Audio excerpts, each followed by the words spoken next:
Κλείσε το στόμα σου και κάθισε με το μωρό, είπε ο σύζυγος. Γύρισε στο σπίτι και δεν υπήρχε κανείς. Μετά από χρόνια συνάντησε τη σύζυγό του και δεν μπορούσε να πιστέψει στα μάτια του.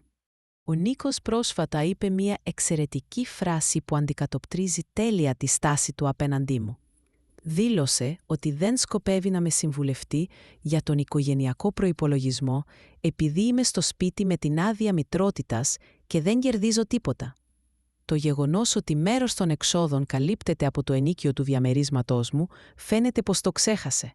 Αυτή τη στιγμή είμαι σε άδεια φροντίδας παιδιού. Ο γιος μας θα γίνει σύντομα 1,5 έτους και αποφάσισα να χρησιμοποιήσω το δικαίωμά μου για μειωμένο ωράριο εργασίας μέχρι να γίνει 4 χρονών. Αν υπήρχε η δυνατότητα να αφήσω το παιδί με τους παππούδες και τις γιαγιάδες, θα επέστρεφα ευχαρίστως στην πλήρη απασχόληση. Αλλά δεν υπάρχει αυτή η επιλογή. Ζούμε με τον Νίκο σε διαμέρισμα που του ανήκει. Βρίσκεται σε βολική τοποθεσία. Ο Νίκος μπορεί να πάει στη δουλειά του χωρίς μετεπιβιβάσεις και εγώ μπορώ να φτάσω με τα πόδια στο ιατρείο του παιδιάτρου μας και στο σούπερ μάρκετ, κάτι που εκτιμώ πολύ τους τελευταίους 18 μήνες. Αλλά έχω και το δικό μου διαμέρισμα στο κέντρο της Λάρισσας, το οποίο νοικιάζεται με επιτυχία από τότε που συγκατοικήσαμε με τον Νίκο. Το ενίκιο είναι αρκετά καλό. Για να είμαι ειλικρινής, χωρίς αυτό το εισόδημα, πιθανότατα δεν θα τολμούσα να πάρω άδεια μητρότητας. Ο Νίκος εργάζεται σκληρά, δεν τεμπελιάζει. Πριν την άδεια μητρότητας εργαζόμουν και εγώ και μερικές φορές κατάφερνα να κερδίζω περισσότερα από τον σύζυγό μου. Στην εταιρεία πληροφορικής όπου εργάζομαι, λειτουργούμε με βάση τα έργα που ολοκληρώνουμε. Επομένως, μετά από επιτυχημένα συμβόλαια, υπάρχει η δυνατότητα να λάβουμε σημαντικά μπόνους. Βέβαια, δεν διαφήμιζα αυτό το γεγονός επειδή θεωρούσα ότι ο σύζυγός μου θα αισθανόταν άσχημα. Φρόντιζα την ψυχική του ισορροπία. Όταν έμαθα ότι ήμουν έγκυος, άρχισα να υπολογίζω αν θα μπορούσα να αντέξω οικονομικά την άδεια μητρότητας χωρίς να μετράω κάθε λεπτό. Μεγάλωσα σε μια οικογένεια με περιορισμένους πόρους, οπότε ήταν σημαντικό για μένα το παιδί μου να μην αντιμετωπίσει τα ίδια προβλήματα. Υπολόγισα τα επιδόματα, τον μισθό του Νίκου, τα χρήματα από το ενίκιο του διαμερίσματος και ήμουν ικανοποιημένη. Δεν θα ζούσαμε πολυτελώς, αλλά θα τα καταφέρναμε για 3 χρόνια χωρίς ακραίους τρόπους εξοικονόμησης. Ο Νίκος ήταν απλώς χαρούμενος που θα αποκτούσαμε παιδί και δεν ενδιαφερόταν για τέτοιες οικονομικές λεπτομέρειες, τουλάχιστον εγώ έτσι νόμιζα. Η άδεια μητρότητάς μου φυσικά επηρέασε τις οικονομικές μας δυνατότητες, αλλά αυτό ήταν αναμενόμενο. Μείωσα τα έξοδά μου και όλα εξομαλύνθηκαν. Πλήρωνα τους λογαριασμούς κοιμής ωφέλειας με τα χρήματα που έπαιρνα από το ενίκιο, αγόραζα και μέρος των τροφίμων με αυτά και τα υπόλοιπα τα κάλυπτε ο Νίκος, όπως είναι φυσιολογικό. Είχαμε συμφωνήσει από την αρχή, δηλαδή πριν πάρω την άδεια μητρότητας, ότι θα ενημερώναμε ο ένας τον άλλον για σημαντικές δαπάνες. Αφού ο προϋπολογισμός ήταν κοινός και έπρεπε να καταλαβαίνουμε τι μπορούσαμε και τι δεν μπορούσαμε να αντέξουμε οικονομικά. Αρχικά, ο Νίκος τηρούσε τους κανόνες που είχαμε θέσει, αλλά εδώ και 6 μήνες μαλώνουμε επειδή όλος ο προγραμματισμός μου καταρρέει λόγω του ότι ξεχνάει ή δεν θεωρεί απαραίτητο να με ενημερώσει για τις αγορές του, οι οποίες είναι πολύ αισθητές στον περιορισμένο προϋπολογισμό μας. Αρκετές φορές προσπάθησα να μην οξύνω τα πράγματα για να διατηρήσω την ειρήνη στην οικογένεια. Εξηγούσα υπομονετικά ότι δεν είναι σωστό όταν ετοιμάζομαι να πάω για ψώνια και ξαφνικά ανακαλύπτω ότι δεν υπάρχουν χρήματα. Δεν του παίρνω όλο το μισθό, αλλά θα ήθελα να γνωρίζω για σημαντικές δαπάνες, έστω και εκ των υστέρων. Απαντούσε ότι ξέχασε ή δεν το σκέφτηκε, αλλά μετά από λίγο καιρό έκανε το ίδιο πράγμα. Την τελευταία φορά καταλήξαμε σε καυγά. Είσαι σε άδεια μητρότητας τώρα και δεν κερδίζεις τίποτα απολύτως. Γιατί να σε ρωτήσω ή να σου λογοδοτήσω για οτιδήποτε, φώναξε. Ίσως επειδή έχουμε κοινό προϋπολογισμό, στον οποίο συνεισφέρω κι εγώ, για παράδειγμα με το ενίκιο του διαμερίσματός μου. Χωρίς αυτό, τα πράγματα θα ήταν πολύ δύσκολα. Αν και με τις δαπάνες σου, η κατάσταση είναι ήδη αρκετά δύσκολη για να είμαι ειλικρινής. Αλλά ο Νίκος προφανώς θεωρεί τον εαυτό του ανώτερο, επειδή άρχισε να μου αποδεικνύει ότι τα χρήματα από το ενοίκιο του διαμερίσματός μου δεν μπορούν να θεωρηθούν δικά μου χρήματα, αφού δεν τα κέρδισα η ίδια, και μου υπενθύμησε ότι αν μη τι άλλο, ζούμε στο δικό του διαμέρισμα. Πού αλλού θα έπρεπε να ζούμε εγώ και το παιδί? Και τι είδους παράξενη λογική είναι αυτή? Έτσι δεν καταλήξαμε πουθενά. Ο Νίκος επιμένει στη θέση του. Είναι ο κουβαλητής, δεν χρειάζεται να με ρωτάει ή να μου λογοδοτεί για τις δαπάνες του. Το εισόδημά μου δεν είναι πραγματικά δικό μου, οπότε δεν μετράει.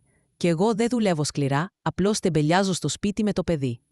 Το διαμέρισμα νοικιάζεται από μόνο του, χωρίς προσπάθεια από μέρους μου. Τώρα σκέφτομαι ποια είναι η καλύτερη πορεία δράσης. Δεν θέλω να ανέχομαι τέτοια αδιαφορία. Αν τώρα δεν χρειάζεται να με ρωτάει πώς να ξοδεύει τα χρήματα, τι θα γίνει αργότερα? Θα με θεωρεί απλώς ένα έπιπλο? Αλλά δεν έχω που να πάω τώρα.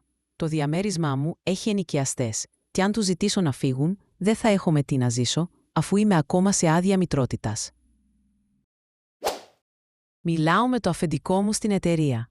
Αν μου επιτρέψει να εργαστώ εξ αποστάσεως χωρίς να τηρώ αυστηρό ωράριο, θα ζητήσω από τους ενοικιαστές να φύγουν και θα μετακομίσω στο διαμέρισμά μου. Αν όχι, θα πρέπει να σκεφτώ περαιτέρω. Δεν σκέφτομαι το διαζύγιο ακόμα, αλλά ο Νίκος χρειάζεται ένα μάθημα πριν γίνει εντελώς αλαζονικός. Κουβαλητής, λέει. Ο Νίκος συνέχιζε να με κατηγορεί ότι δεν κερδίζω τίποτα και ξόδευε τα χρήματα όπως του άρεσε. Τελικά, το αφεντικό μου επέτρεψε να εργαστώ εξ αποστάσεως και τα πράγματα άρχισαν να πηγαίνουν καλά για μένα. Ήμουν πάντα άριστη μαθήτρια στο σχολείο, επιμελής και εργατική, και ήμουν πολύ αποτελεσματική στη δουλειά μου. Μάζεψα τα πράγματά μου και μετακόμισα στο διαμέρισμά μου. Το παιδί μεγάλωσε και πήγε στον παιδικό σταθμό. Εγώ πήρα προαγωγή και ο μισθός μου ήταν πολύ καλός. Με τον καιρό έκανα καριέρα. Άλλαξα διαμέρισμα και αγόρασα ένα καλό αυτοκίνητο. Μια μέρα, βγαίνοντας από ένα ακριβό κομμωτήριο στην κεντρική πλατεία της Λάρισσας, συνάντησα τον πρώην σύζυγό μου. Ο Νίκος έμεινε άναυδος. Μπροστά του στεκόταν μια κομψή επιχειρηματίας. Δεν μπορούσε να πιστέψει στα μάτια του. «Ελένη, εσύ είσαι?» ψέλισε, με το στόμα του ανοιχτό από την έκπληξη. «Γεια σου, Νίκο», απάντησα ψύχραιμα, κρατώντας το κλειδί του καινούριου μου Άουτι. «Μα πώς, τι?» τράβλησε, κοιτάζοντας επίμονα το ακριβό μου κοστούμι και τα επώνυμα αξεσουάρ. «Τι συνέβη με την εταιρεία σου? Πήγε καλά μάλλον?» είπε τελικά, προσπαθώντας να συνέλθει. «Πολύ καλά. Είμαι διευθύντρια τώρα στο τμήμα ανάπτυξης λογισμικού. Η αλήθεια είναι που σου χρωστάω ένα ευχαριστώ», είπα χαμογελώντας. «Σε μένα? Γιατί?» ρώτησε μπερδεμένος. «Αν δεν μου είχες πει να κλείσω το στόμα μου και να καθίσω στο σπίτι με το μωρό, μπορεί να μην είχα ανακαλύψει ποτέ τις πραγματικές μου δυνατότητες». Η αμηχανία στο πρόσωπό του ήταν απολαυστική. «Και ο Αλέξανδρος, πώς είναι το παιδί?» ρώτησε αλλάζοντας θέμα. «Μια χαρά. Πηγαίνει στη τρίτο δημοτικού τώρα. Παίζει πιάνο, κάνει αγγλικά και κολύμβηση. Είναι έξυπνο παιδί. Αυτό είναι καλό. Έχω χάσει πολλά χρόνια από τη ζωή του», είπε με ένα τόνο μεταμέλεια στη φωνή του. «Ήταν επιλογή σου, Νίκο. Θα μπορούσες να έχεις ζητήσει επιμέλεια ή έστω πιο συχνές επισκέψεις. Ξέρεις, αφού χωρίσαμε, τα πράγματα δεν πήγαν τόσο καλά για μένα», παραδέχτηκε. «Έχασα τη δουλειά μου πέρυσι και δυσκολεύομαι να βρω κάτι σταθερό». «Λυπάμαι που το ακούω», είπα ειλικρινά. «Σκεφτόμουν, μήπως θα μπορούσαμε να τα ξαναβρούμε?» «Για χάρη του Αλέξανδρου», πρόσθεσε βιαστικά. Γέλασα, όχι κακόβουλα, αλλά με αυθεντική διασκέδαση. «Νίκο, δεν είναι αυτό που θέλεις. Απλά βλέπεις μια επιτυχημένη γυναίκα και σκέφτεσαι πόσο βολικό θα ήταν. Αλλά εγώ έχω προχωρήσει. Έχω τον εαυτό μου και αυτό είναι αρκετό. Όμως θα χαιρόμουν αν ήθελες να περνάς περισσότερο χρόνο με τον Αλέξανδρο. Σε χρειάζεται στη ζωή του». «Πραγματικά?» Τα μάτια του φωτίστηκαν. «Φυσικά. Δεν ήθελα ποτέ να σας χωρίσω. Εσύ επέλεξες να απομακρυνθείς». Κοίταξα το ρολόι μου. «Πρέπει να φύγω τώρα. Έχω μια σημαντική συνάντηση. Στείλε μου μήνυμα αν θέλεις να κανονίσουμε να δεις τον Αλέξανδρο το Σαββατοκύριακο». Καθώς απομακρυνόμουν προς το αυτοκίνητό μου, ένιωσα μια περίεργη αίσθηση κυσίματος.